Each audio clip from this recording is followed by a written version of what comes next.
Did you know that laughter can increase your productivity by up to 20%? Sounds unbelievable, right?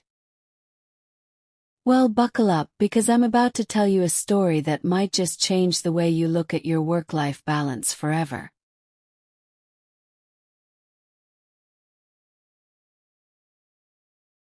Meet Sarah Chen, a 28-year-old senior analyst at Meridian Corporation. From the outside, Sarah seemed to have it all: a prestigious job, a corner office with a view, and a salary that made her friends' eyes widen. But beneath the polished exterior lay a woman on the brink of burnout. Sarah's drive for success stemmed from a childhood spent watching her immigrant parents struggle to make ends meet. She'd vowed to create a better life for herself, but at what cost? Her relationships were strained, her health was suffering, and the joy she once found in her work had long since evaporated. It was a Tuesday evening, and Sarah was, once again, the last person in the office. As she reached for her lukewarm coffee, her elbow knocked over a stack of files. Papers cascaded to the floor, and something inside Sarah snapped. "That's it!" she shouted at the empty office, kicking the fallen documents. "I quit. I'm done. This is insane." "Careful there," a calm voice interrupted her tirade. "Those quarterly reports took weeks to compile." Sarah whirled around to find James Hartley, the 55-year-old CEO of Meridian Corp., leaning against her cubicle wall. His salt and pepper hair was slightly disheveled, and his tie hung loose around his neck. She'd never seen him look so human. "Mr. Hartley, I'm so sorry. I didn't realize anyone was still here." Sarah scrambled to pick up the scattered papers, her face burning with embarrassment. James waved her off, crouching down to help. "At ease, Sarah. And please call me James. I think we're past formalities at this hour." He paused, studying her face. "Rough day." Sarah let out a bitter laugh. "Rough year, more like it. I don't know if I can do this anymore." James nodded thoughtfully. "Walk with me," he said, gesturing towards the elevator. As they stepped out into the crisp night air, James led her to a nearby food truck, ordering 2 hot dogs. "Best in the city," he said, handing one to Sarah. "Eat. You look like you haven't had a proper meal in weeks." While they ate, James shared his own story of burnout and redemption. "You remind me of myself at your age," he began. "Driven, ambitious, worked around the clock. I thought I had it all figured out." Sarah took a bite of her hot dog, surprised by how hungry she was. "What changed?" James chuckled. "I had a meltdown. Much like yours, but with more expensive furniture involved. I was 30, newly promoted to VP, and I felt like I was drowning. One day I just lost it. Started laughing hysterically in the middle of a board meeting." Sarah's eyes widened. "What happened?" "Well, I thought I was done for, but then the strangest thing occurred." Other people started laughing too. Suddenly, all the tension in the room dissipated. "We ended up having the most productive meeting of the quarter." Sarah furrowed her brow. I don't understand. How did laughing solve anything? James smiled. It didn't solve our problems, but it changed our perspective. We stopped taking ourselves so seriously. And that, Sarah, is the secret to surviving not just in business, but in life. Over the next few weeks, Sarah found herself spending more time with James. He became an unofficial mentor, teaching her to find humor in the daily grind. First, she was skeptical. How could laughing at her problems possibly help? But slowly, things began to change. During a particularly tense meeting with a difficult client, Sarah noticed the man's toupee was slightly askew.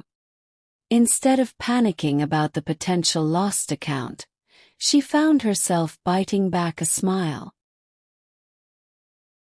Somehow, that small moment of amusement gave her the confidence to navigate the negotiation successfully.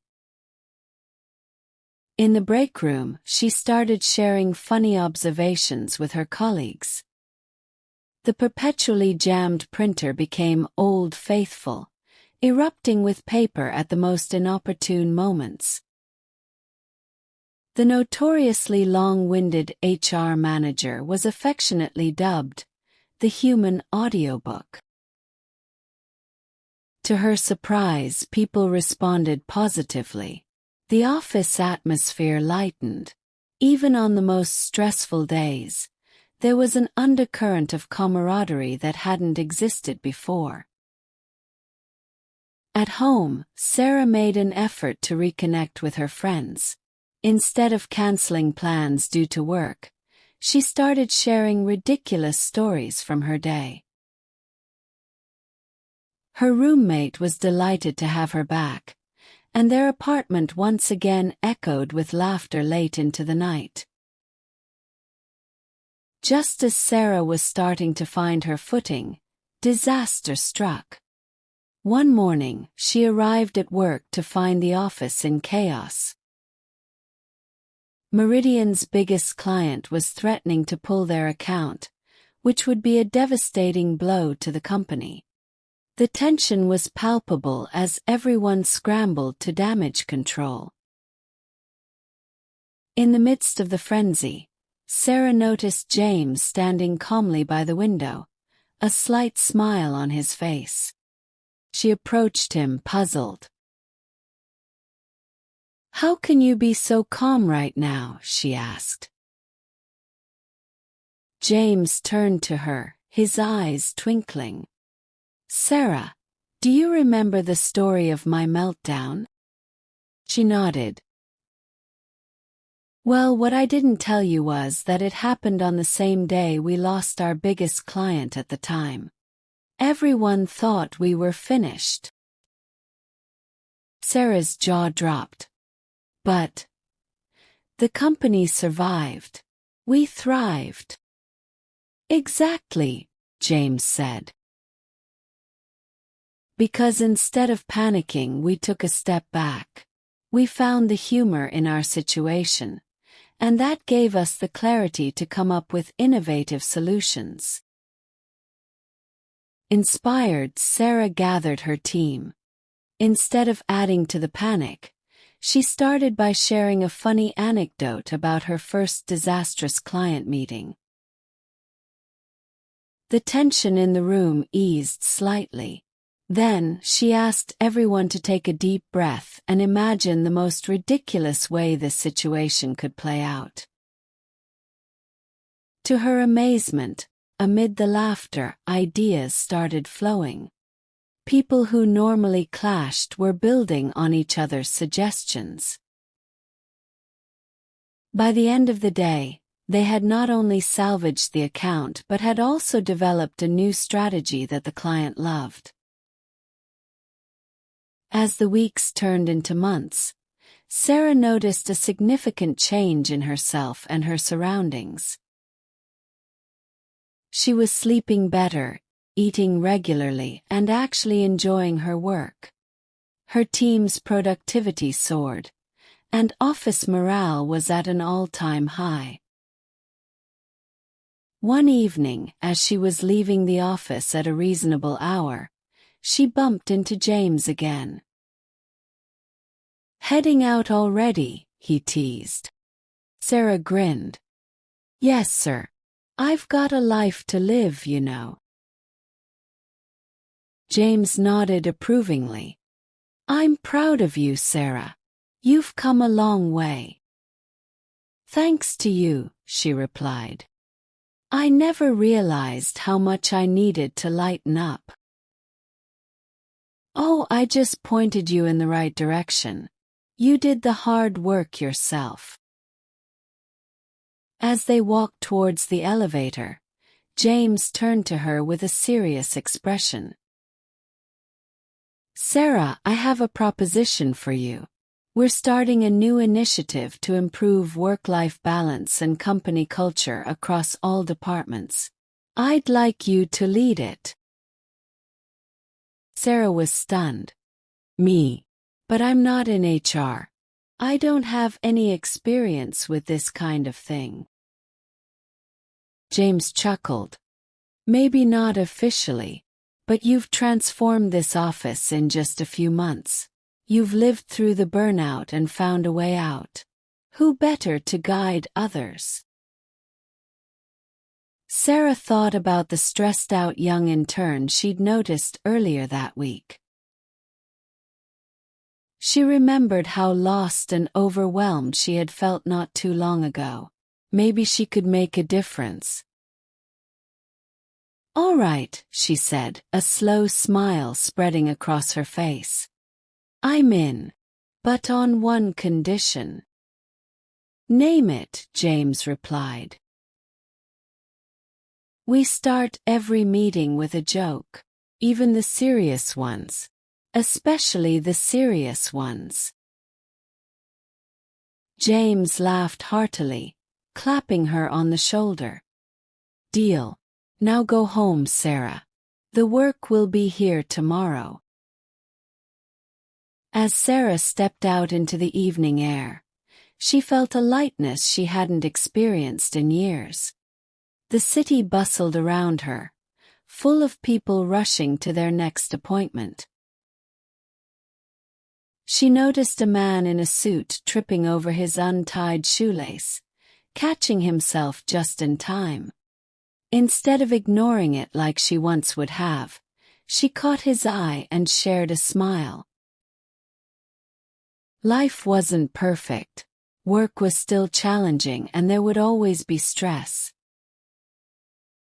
But now Sarah had a secret weapon.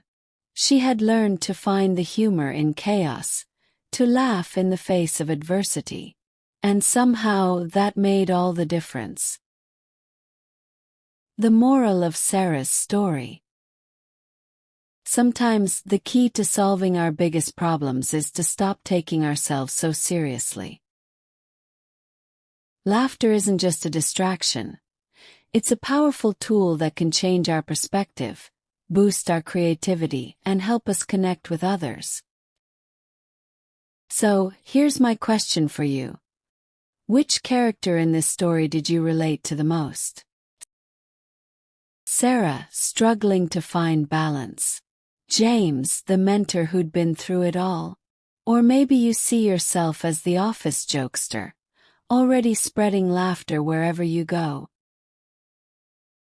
Remember, incorporating humor into your work life doesn't mean you're not taking your job seriously. It means you're approaching challenges with a fresh perspective and a resilient attitude. If this story resonated with you, don't keep it to yourself. Share your thoughts in the comments and don't forget to like and subscribe for more stories that will make you think, laugh, and maybe even change the way you approach your work and life. Until next time, keep laughing, keep growing, and remember, even on your worst days, there's always something to smile about.